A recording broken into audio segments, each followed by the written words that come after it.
ouvi falar sobre como você catalogava, né?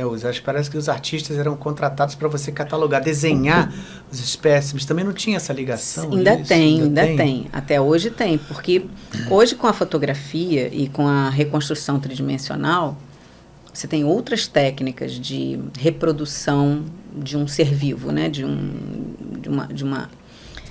um objeto que você queira reproduzir, analisar, estudar. Mas, desde o início, tanto no Instituto Pasteur quanto no Instituto Oswaldo Cruz, um desenhista e um artista para trabalharem junto com o cientista foi contratado pelo Oswaldo Cruz no início, desde o início.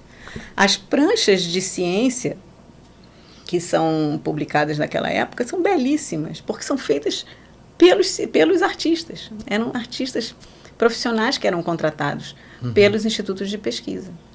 E outro dia eu aprendi uma coisa muito interessante sobre Pasteur, porque esse ano é o ano de 150 anos de nascimento de Oswaldo Cruz e 200 anos de nascimento do Pasteur, bicentenário do Pasteur.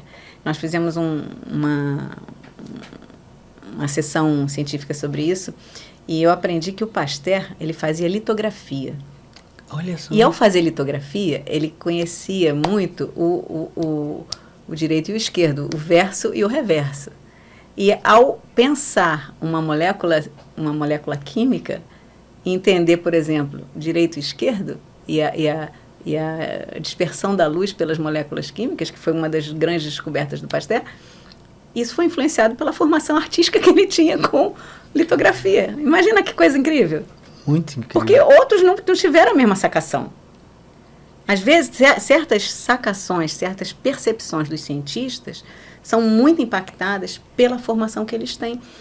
Você sabe o estetoscópio com que os cardiologistas escutam, né, o nosso coração, então, foi desenvolvido por um médico que era músico, ele era flautista. E aí, assim, é difícil você ouvir, né, os ruídos cardíacos só encostando a orelha. Antes encostava a orelha. Ele começou a fazer canudos de papel para escutar um pouco melhor, né? auscultar, e dos canudos foi botando membranas, foi botando uma espécie de um microfonezinho ali para poder amplificar aquela vibração, que o som é vibração, um tubinho, 2 tubinhos, pronto, um estetoscópio. O estetoscópio foi inventado, é um produto de invenção, por um ciência artista. Um músico. Porque ele era músico e era médico. Entendeu? Essas histórias me motivaram muito, porque eu era médica e tinha estudado música. Eu não era mais música, porque eu larguei a minha música num determinado momento, porque música você tem que praticar também. É verdade. Mas eu tive essa dúvida, né? Se eu ia fazer escola de música ou se eu ia fazer medicina. Teve essa dúvida? Tive, na época do vestibular, eu tive essa dúvida, mas... Nossa, então você toca piano hoje em dia? Muito pouco, mas toca. A gente nunca perde tudo, mas não toco como eu tocava. Eu tocava, assim, teve um momento que eu disse assim, eu vou ser pianista no sentido de executar, eu não compunha, né, mas de executar, eu gostava de executar, adorava executar, mas, né, interpretar. Mas aí a ciência bateu mais forte, eu fui fazer medicina. E aí tive por isso que tem essa ligação não teve jeito. Mas muita gente tem isso. E é bom que você cultive isso desde sempre nas crianças, sabe? Desde sempre. Você não... Claro que as aptidões e as vocações, elas despertam ali, mas se você não oferece nas escolas música, teatro, dança, ciência, entendeu?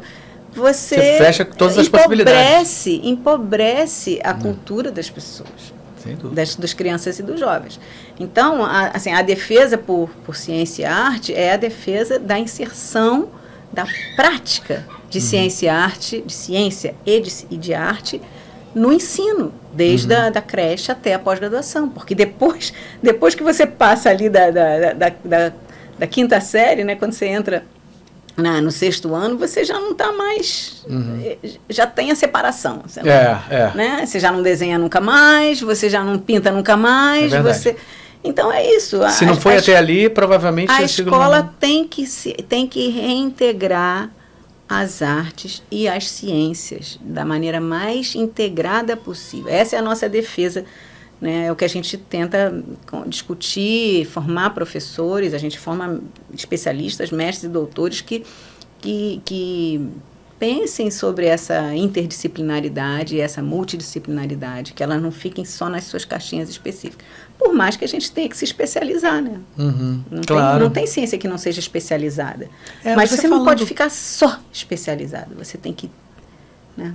Você falando isso me lembra uma coisa, assim, que assim, na época que eu era adolescente, eu não sei se isso pode ser equivocado, a sua opinião, mas assim, eu lembro que a gente era muito mais estimulado à questão, assim, de, por exemplo, eu lembro que tinha coisas que você comprava na banca de jornal, por exemplo, que você montava um telescópio. E aí você tinha uma caixinha que você ia e você podia... Você tinha um telescópiozinho mesmo que funcionava. Você tinha as laminazinhas e você colocava... Quer dizer... foram momentos específicos de programas, de iniciativa de ensino de ciências de uma maneira mais ampla, né? De educação científica de uma maneira mais ampla. Isso foram movimentos que aconteceram naquela década de 70, de 80, de 90... e que foram sendo alterados, mudados, né? E hoje existe um grande campo de estudo do ensino das ciências, né?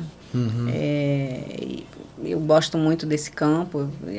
O nosso programa de pós-graduação é um dos programas do Instituto, é justamente um programa de ensino em biociências e saúde, que eu participei da fundação, né, junto com outros 40 colegas, porque a gente não cria um programa sozinho, né, Claro. como os artistas também dificilmente trabalham sozinhos. Né? Você tem os monólogos e tal, mas sempre tem uma equipe equipes. junto, tem um elenco às vezes grande. Essa característica do trabalho coletivo, que é muito do artista e é muito cientista, também é presente para essa parte da educação e do ensino, né?